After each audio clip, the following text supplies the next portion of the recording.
Bismillahirrahmanirrahim. Assalamualaikum warahmatullahi wabarakatuh. Alhamdulillah, segala puji bagi Allah Subhanahu wa Ta'ala yang telah mempertemukan kita kembali pada kesempatan yang penuh keberkahan di channel ini.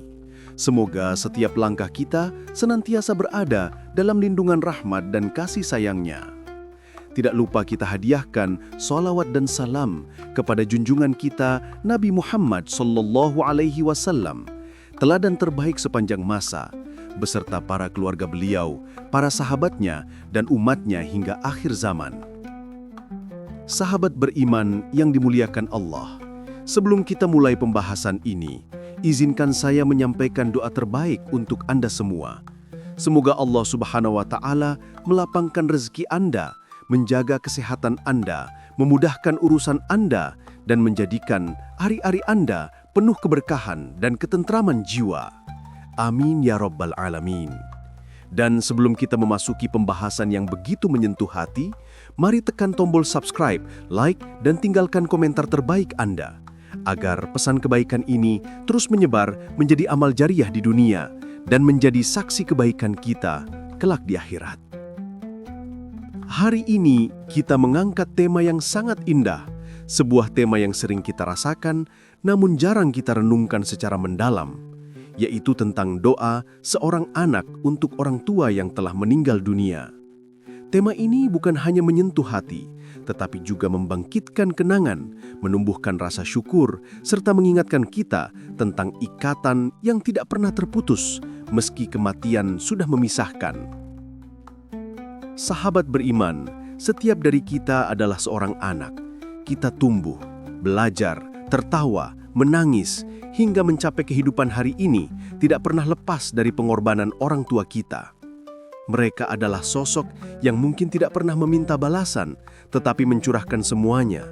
Mereka menahan lapar agar kita kenyang, menahan sedih agar kita bahagia, tidak tidur demi memastikan kita bisa terlelap dengan nyaman. Namun waktu tidak selamanya panjang. Ada masa di mana langkah kaki mereka berhenti. Suara itu tidak lagi kita dengar. Senyum itu tidak lagi menyapa hari-hari kita.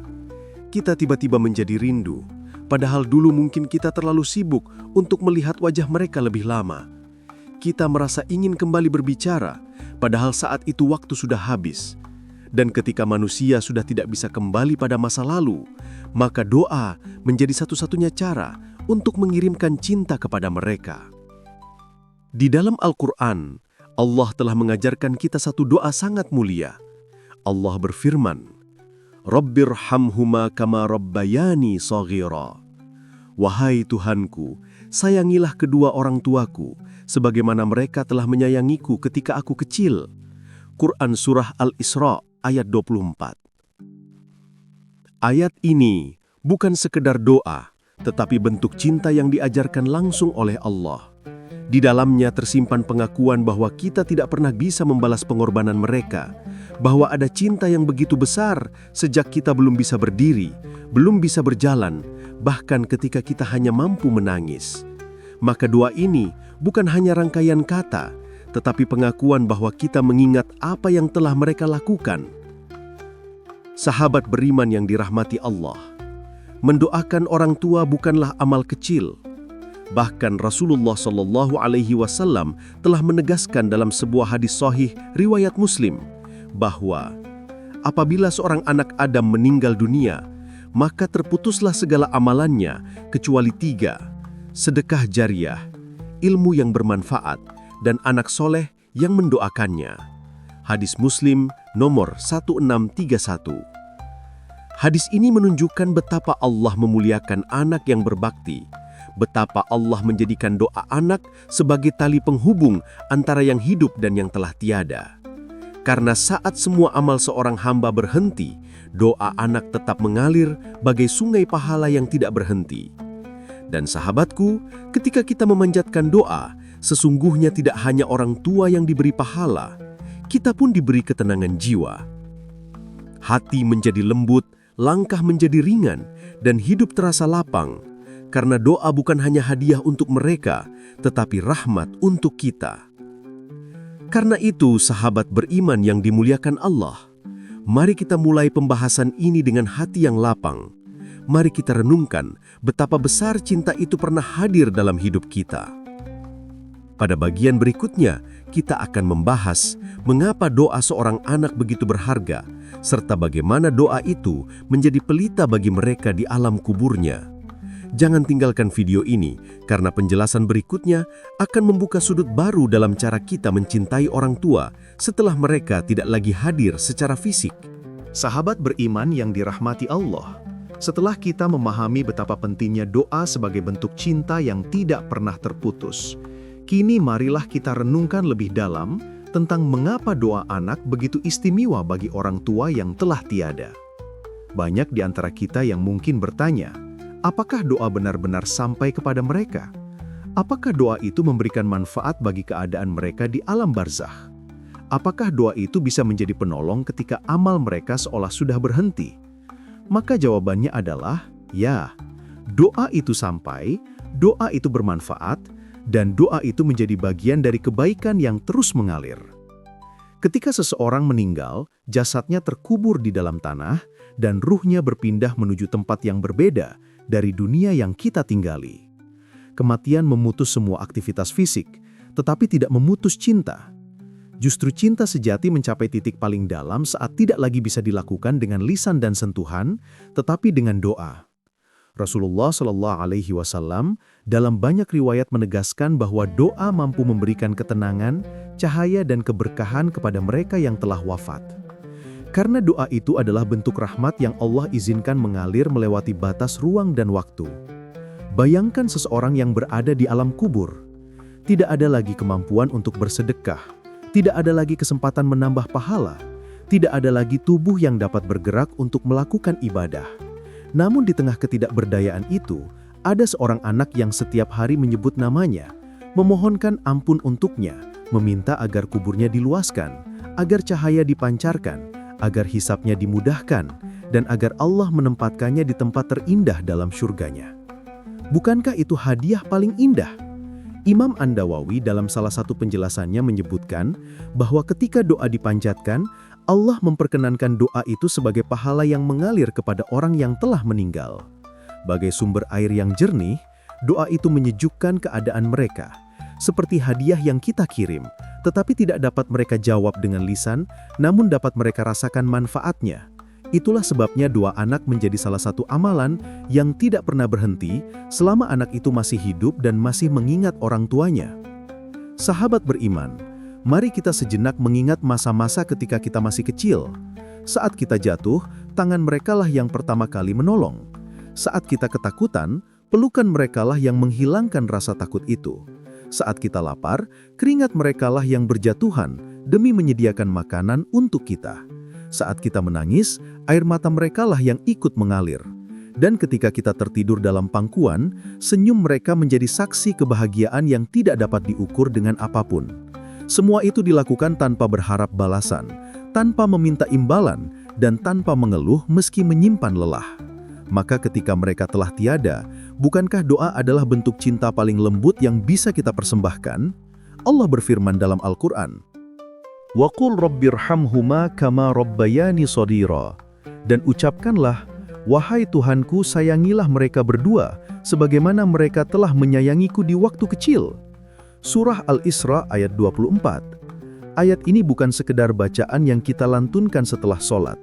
Ayat ini adalah kalimat cinta abadi, yang menegaskan bahwa kasih sayang mereka ketika kita kecil tidak pernah terbalaskan. Bahkan sekalipun seluruh dunia kita persembahkan kepada mereka, tetap tidak sebanding dengan satu malam ketika mereka menidurkan kita dengan penuh sabar. Ketika kita membaca ayat ini dengan hati yang penuh ketulusan, sebenarnya kita sedang memohon agar Allah melanjutkan cinta yang dulu pernah diberikan oleh mereka kepada kita. Kita memohon agar Allah menjaga mereka, sebagaimana dahulu mereka menjaga kita. Dan doa yang keluar dari hati seorang anak tidaklah sama nilainya dengan doa orang lain, sebab Allah memuliakan ikatan itu. Bayangkan sahabatku, suatu hari ketika kita sudah menjadi orang tua, kita merawat, mengasuh, menyekolahkan dan mendidik anak kita agar menjadi anak yang lebih baik dari diri kita. Dan ketika suatu hari kita tidak lagi mampu menemani mereka, kita berharap bahwa doa mereka akan menjadi jalan pulang menuju ridha Allah. Begitu pula dengan orang tua kita.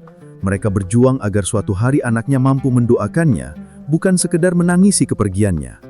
Itulah mengapa Rasulullah Shallallahu Alaihi Wasallam menegaskan bahwa doa anak soleh menjadi salah satu amalan yang terus mengalir meskipun seseorang telah berada di alam kuburnya.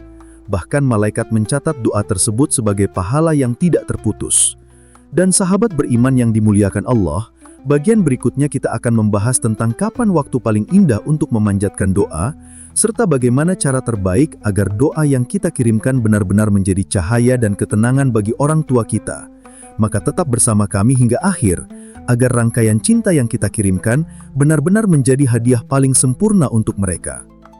Kita akan melanjutkan tentang waktu-waktu terbaik berdoa dan bagaimana memanfaatkannya agar doa kita diterima oleh Allah Subhanahu wa Ta'ala. Sahabat beriman yang dirahmati Allah, setelah kita memahami kemuliaan doa anak dan bagaimana doa itu menjadi cahaya bagi orang tua yang telah tiada, kini marilah kita menelusuri lebih dalam mengenai waktu-waktu terbaik untuk memanjatkan doa.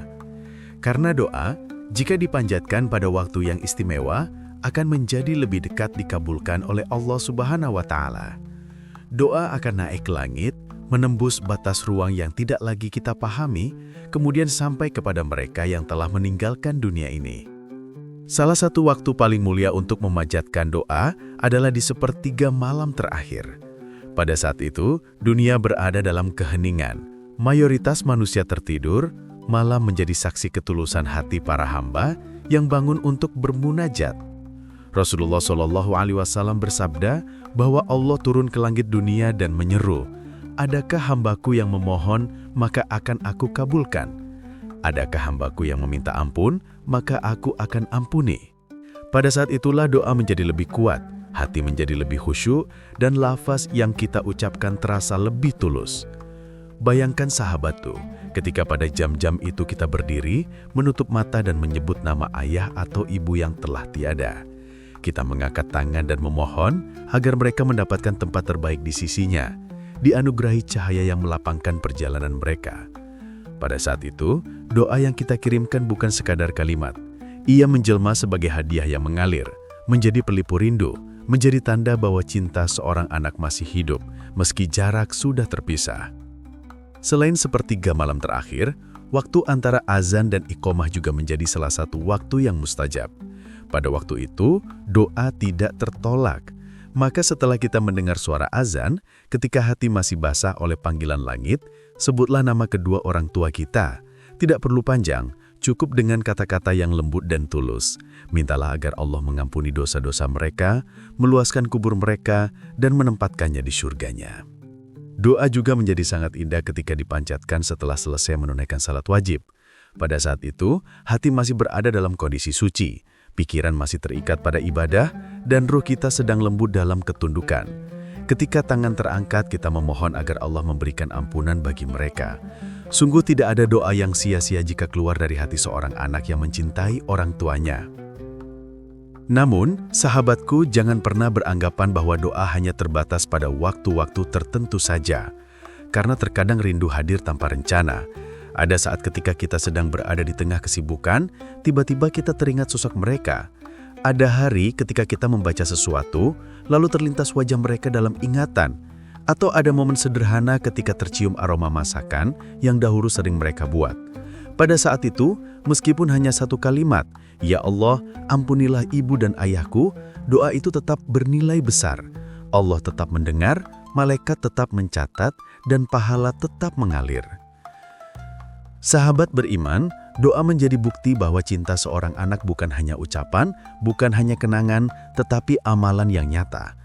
Seorang anak yang berbakti bukan sekadar yang mampu memberi hadiah saat orang tuanya masih hidup, tetapi yang tetap mengingat dan mendoakan ketika mereka telah tiada. Seorang anak yang berbakti adalah yang mengantar orang tuanya kembali kepada kebaikan, meski dirinya tidak lagi mampu menyentuh jasad mereka. Dan Allah menjanjikan bahwa setiap kebaikan itu akan kembali menjadi keberkahan bagi sang anak. Ketika kita mendoakan mereka, sebenarnya kita sedang membersihkan jalan hidup kita sendiri. Ketika kita meminta agar kubur mereka diterangi, hati kita pun ikut diterangi. Ketika kita memohon agar dosa mereka diampuni, Allah pun akan memberikan ampunan kepada kita. Inilah rahasia kebaikan yang tidak banyak orang sadari. Sahabat beriman, jika ada di antara kita yang merasa belum memberikan yang terbaik untuk orang tua ketika mereka masih hidup, jangan bersedih. Jangan merasa bahwa semuanya sudah terlambat, karena doa mampu menyempurnakan apa yang belum sempat kita lakukan. Doa dapat menggantikan tangisan yang belum terucap, doa dapat mengisi ruang yang pernah kosong, dan doa dapat menjadi tanda pengakuan bahwa cinta itu masih ada. Maka, mulai saat ini, mari jadikan doa kepada orang tua sebagai pembiasaan harian. Jadikan ia sebagai bagian dari sujud malam kita, bagian dari istighfar kita, bagian dari zikir kita, dan bagian dari setiap langkah kehidupan yang kita jalani. Pada bagian berikutnya, kita akan melanjutkan pembahasan yang tak kalah indah, yaitu bagaimana doa yang kita panjatkan tidak hanya menjadi hadiah untuk orang tua, tetapi juga menjadi keberkahan untuk hidup kita sendiri di dunia. Kita akan membahas bagaimana doa dapat membuka pintu rezeki, mendatangkan kedamaian hati, serta menjadi penolong di saat kita menghadapi ujian hidup. Maka, jangan lewatkan bagian selanjutnya, karena kita akan memasuki penutup yang akan merangkum seluruh perjalanan keindahan doa ini. Sekarang kita tiba di bagian penutup perjalanan pembahasan ini. Setelah melalui berbagai penjelasan, pemahaman, dan penjabaran panjang tentang makna penerapan ilmu dalam kehidupan, tentang kesungguhan dalam memperbaiki diri, serta tentang bagaimana perubahan dimulai dari hal yang paling kecil dan paling dekat, maka pada akhirnya kita menyadari bahwa yang paling penting bukan hanya mengetahui, tetapi menindaklanjuti apa yang kita ketahui. Ilmu tanpa penyertaan amal akan layu dan tidak memiliki pengaruh apa-apa. Akan tetapi, amal yang didasari kesadaran dan pemahaman akan menjadi cahaya yang memantulkan manfaat kepada diri sendiri dan orang lain. Setelah melewati bagian sebelumnya, kita belajar bahwa langkah perubahan tidak pernah harus besar, tidak pernah harus langsung sempurna, dan tidak pernah harus menunggu momen paling ideal. Justru sebaliknya, ia dimulai dari keadaan yang ada, dari diri yang apa adanya, dari lingkungan yang mungkin belum mendukung sepenuhnya, maupun dari kemampuan yang masih bertahap. Perubahan selalu dapat lahir pada titik ketika seseorang berani berkata dalam hati, "Aku ingin menjadi lebih baik." Kalimat sederhana itu seringkali menjadi awal dari sesuatu yang besar. Seringkali manusia berpikir bahwa kebaikan itu harus terlihat besar dan nyata, padahal yang paling bernilai adalah ketulusan dalam langkah kecil. Ada seseorang yang tidak terlihat menonjol, tetapi ia menjaga satu amal baik setiap hari. Ada yang mungkin tidak banyak bicara, namun ia memperbaiki sikapnya sedikit demi sedikit. Ada yang mungkin tidak menunjukkan perubahan besar secara langsung, tetapi ia memulai dengan membangun kebiasaan baik dari hal paling ringan. Itulah hal-hal yang pada akhirnya menciptakan kualitas diri. Tidak jarang kita menunda kebaikan hanya karena merasa belum siap. Padahal kesiapannya tidak akan datang sebelum tindakan mendahuluinya. Seseorang baru akan terbiasa ketika ia memulai. Ia baru kuat ketika terus melatih diri. Ia baru menjadi contoh ketika ia terus mempertahankan konsistensi. Menunda hanya akan menjauhkan. Sementara memulai, membuka peluang perubahan yang lebih luas. Ketika kita melihat kembali apa yang telah kita lalui, kita akan sadar bahwa tidak ada hasil tanpa proses. Tidak ada pencapaian tanpa perjalanan. Tidak ada perubahan tanpa langkah awal. Dalam perjalanan memperbaiki diri pasti ada jatuh dan bangun. Kita pernah merasa lemah, mungkin pernah malas, pernah hilang arah, atau justru pernah merasa sudah cukup baik sehingga berhenti berusaha. Tetapi disitulah manusia diuji, bukan pada saat ia mampu berdiri tegak, melainkan ketika ia mampu bangkit setelah jatuh dan mampu kembali ketika hilang arah. Kesalahan masa lalu bukan akhir dari segalanya, justru disitulah pengalaman yang akan menjadi dasar pertumbuhan. Allah membuka pintu perbaikan kapanpun seorang hamba ingin kembali. Bahkan ketika seseorang merasa tidak layak, ketika ia merasa tidak mampu, atau merasa sudah terlalu banyak kesalahan, pintu itu tetap tersedia. Selama hati masih tergerak untuk berubah, maka perubahan masih mungkin dilakukan. Tidak ada kata terlambat, tidak ada jalan yang tertutup. Seberat apapun masa lalu, masa depan tetap bisa diarahkan. Dan pada akhirnya, seluruh usaha hidup akan berhenti pada satu titik. Apa yang kita tinggalkan? Ilmu yang bermanfaat, kebaikan yang terus berjalan, sikap baik yang pernah ditiru orang lain, doa dari anak atau murid yang pernah belajar sesuatu dari kita. Semuanya akan menjadi jejak yang tidak berhenti meskipun langkah kita sudah terhenti. Rasulullah telah bersabda bahwa amal manusia terputus setelah meninggal kecuali 3 hal. Salah satunya ilmu yang bermanfaat. Dari sini kita belajar bahwa setiap perubahan yang kita lakukan bukan hanya untuk kepentingan diri kita hari ini, tetapi menjadi warisan yang bertahan jauh setelah kepergian kita. Ketika kita keluar dari pembahasan ini, semoga ada sesuatu yang tinggal. Bukan sekedar tulisan yang selesai dibaca, bukan sekedar pengetahuan yang lewat begitu saja, tetapi ada langkah kecil yang disimpan dalam hati, ada niat yang diperbaharui, ada tekad yang diperkuat. Dan semoga Allah memberikan kemudahan untuk menjaganya. Semoga Allah menjadikan setiap ilmu yang dipelajari sebagai cahaya yang menuntun, menjadikan setiap langgah sebagai amal yang bernilai, dan menjadikan setiap usaha sebagai investasi kebaikan. Semoga kita termasuk hamba-hamba yang terus memperbaiki diri, meskipun perlahan, namun tidak pernah berhenti. Terima kasih telah menyimak video ini sampai akhir. Jika materi ini bermanfaat, silahkan dukung dengan like, komentar, dan subscribe agar semakin banyak saudara kita yang mendapatkan manfaatnya. Tetap nantikan video berikutnya, insya Allah kita akan membahas hal-hal yang lebih mendalam, lebih luas, dan semoga lebih memberi kebaikan. Sampai bertemu kembali pada video selanjutnya. Wassalamualaikum warahmatullahi wabarakatuh.